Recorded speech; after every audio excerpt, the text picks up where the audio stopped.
Hello বন্ধুরা, তোমরা সবাই কেমন আছো? আমি অনেকদিন পরে ভিডিও নিয়ে এসেছি।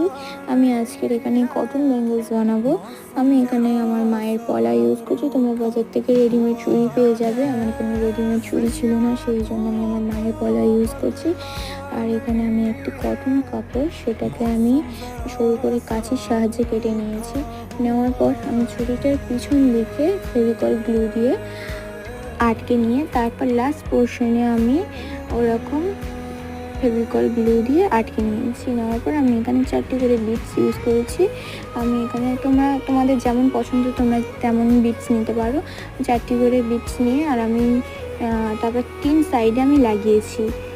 আমি এখানে হোয়াইট সুতো ইউজ করছি। এখানে পিঙ্ক সুতো হলে খুব ভালো হতো। তোমাদের যেমন কালারের কাপড় তোমরা তেমন কালারের সুতো নিও। আমি এখানে হোয়াইট সুতো ব্যবহার করেছি। ভিডিওটা করার পর আমার তখন খেয়াল করেছে, দেখো এখানে আমার ফাইনাল লুক হয়ে গেছে। ভালো লাগলে প্লিজ কমেন্ট করে জানিও।